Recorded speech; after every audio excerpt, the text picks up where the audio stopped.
in which they're weighing your 5 best times across a number of variables. But, you know, now that we have the women getting all lined up and ready to go here, I should run through the field real quick, Let's I think. take a look.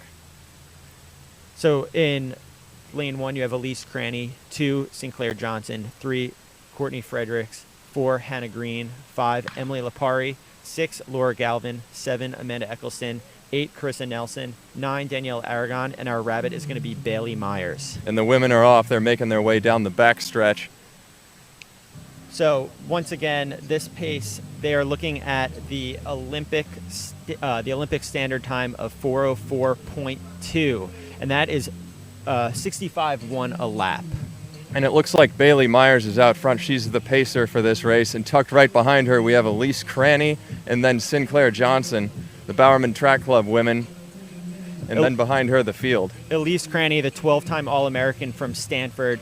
She has a personal best in this event of 4:05.8, but she is looking for that Olympic standard. We were wondering if Sinclair Johnson was going to help her do this work tonight, as she already has that time, but it looks like the strength of Elise Cranny is going to carry the field behind her.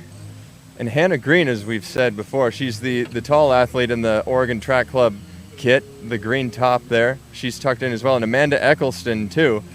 She's tucked in behind Sinclair Johnson. And you know Amanda Eccleston. Amanda Eccleston is third behind the rabbit in the lime green top. She's got a personal best of 4:03.2. She actually was 4th place at the 2016 Olympic trials. She's a 3-time Long Island Mile champion, and she's someone who every week this winter we've seen getting fitter and fitter. Laura Galvan right behind Amanda Eccleston there, too. Laura is coming off a victory at the Trials of Miles last weekend in Austin, where she ran 4:12. She's representing Hoka and Mexico. And, you know, last week she came back after that 1500 and she ran the 5K in 15:28 just the next day. We have to say that Bailey Myers of the Under Armour Dark Sky Club took the group through in 64 seconds through the quarter. And they're approaching 700 right now. So as they hit in 155, 156, they're just a little bit off pace, which is fine. They're looking at about 153.9 would be Olympic standard pace. And we're expecting these girls get really competitive here later in the race. And I know that these ladies can close fast and make up that gap. They're raring up. I mean, the racing doesn't really start until the rabbit steps off. A couple of years ago, Elise Cranny, she won the match, and she was able to do it in the last 50 meters. And as I watched every race that she runs, it seems that when she's in the lead, she does not give it up. She is very good at allocating her energy, knowing exactly how much she has left, and can wind up the race. And it's rare to see her ever not win once she's in first. And she's in the lead right now with Sinclair Johnson right on her heels, and they came through in 66 seconds for that second quarter. As the two of them are breaking away from the field, Sinclair is just staring at the back of Elise. They are fully making distance away from the field, as Laura Galvan is in 3rd place with Danielle Aragon hot on her heels. This is the bell lap here. They came through at 3:01, and we know the Olympic standard is 4:04. Yeah, so, you know, they have the ability here to close this gap. Again, perfect conditions right now. Being out front for Elise is, you know, she's not fighting the elements. She's only fighting her teammates. And Laura Galvan there, she's making a push back up to the two of them there. The Mexican national record holder has a best of 4:10. So this could be an incredible race for her as they charge down the backstretch. A third pack behind them. Sinclair Johnson, 4:03 in the 1500 and 2 flat in the 800. Apparently one of the fastest girls on the Bowerman squad when it comes to raw speed. So as they come with 150 meters to go, do not be shocked if she shows those wheels. And Sinclair Johnson now swinging out onto the shoulder of her teammate Elise Cranny. And Elise Cranny, the 10,000 meter champion here in the 10, is being overtaken by her teammate.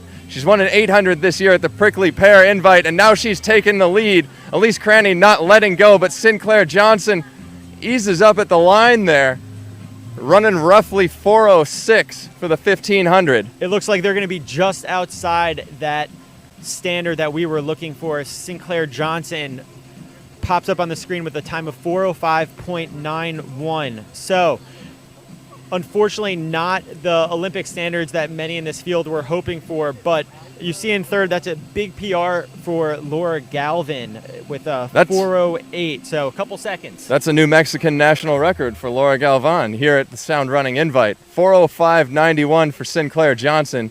At Sinclair Johnson, 8 followers, following no one. Amanda Eccleston there, I believe, was 5th place with a 4:10, so she continues to chip away at progress every single week.